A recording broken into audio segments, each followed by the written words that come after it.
Hello students, welcome to Government Commerce College MCom Final EFM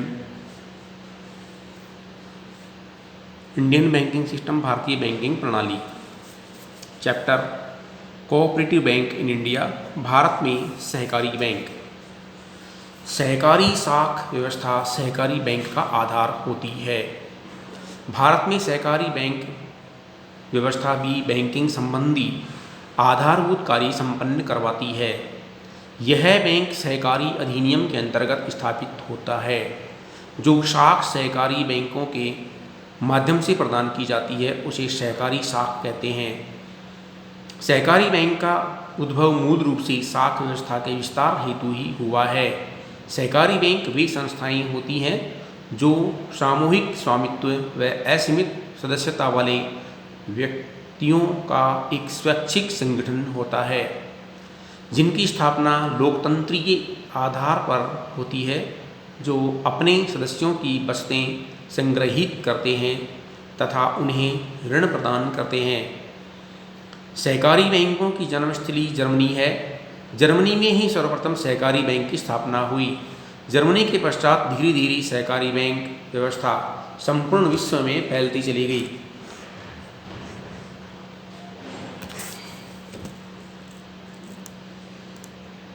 Bharat में सहकारी साख व्यवस्था अथवा सहकारी बैंकिंग के माध्यम से ही सहकारी आंदोलन का सूत्रपात हुआ। सहकारी अधिनियम 1904 में केवल सहकारी साख समितियों की व्यवस्था थी, जो तत्कालीन सहकारी बैंक ही थे। देश में सहकारी आंदोलन की प्रगति के साथ साथ सहकारी बैंकों की संरचना में भी परिवर्तन हुआ। समय समय पर सहकारिता के संबंध में गठित समितियों ने सहकारी साख संरचना को एक निश्चित स्वरूप प्रदान किया।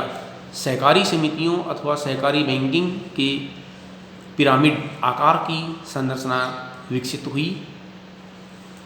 तो सहकारी बैंक क्या होते हैं? एक होता है राज्य सहकारी बैंक, जो राज्य स्तर पर कार्यरत होता है। दूसरा केंद्रीय सहकारी बैंक होता है, जो जिला स्तर पर कार्यरत होता है। तीसरा प्राथमिक कृषि साख समितियाँ होती हैं, जो ग्राम स्तर पर कार्यरत होती हैं। इस प्रकार सहकारी बैंकिंग संरचना का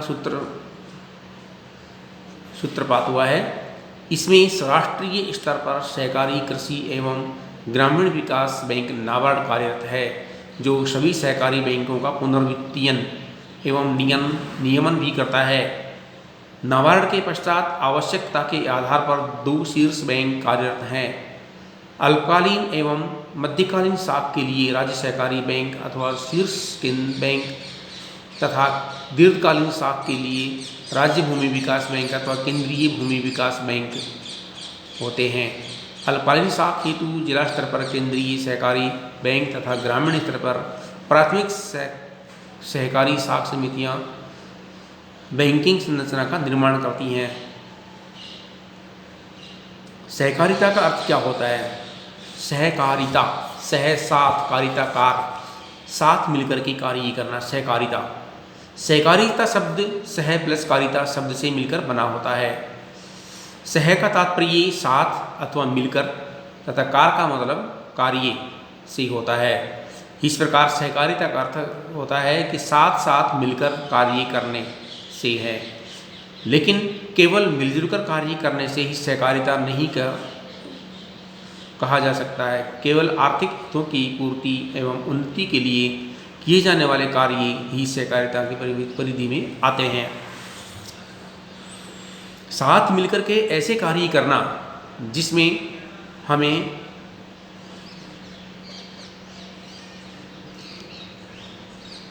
आर्थिक हितों की पूर्ति करने में सहायता प्राप्त हो सके, अर्थात साथ मिल करके ऐसे कार्य करना जिससे हमें लाभ, आय, प्रॉफिट, इनकम आदि कुछ प्राप्त हो सके। अर्थात अर्थशास्त्र को आधार मानकर साथ मिलकर किए जाने वाले कार्य सहकारिता के अंतर्गत आते हैं। अब आता है सहकारिता की परिभाषा।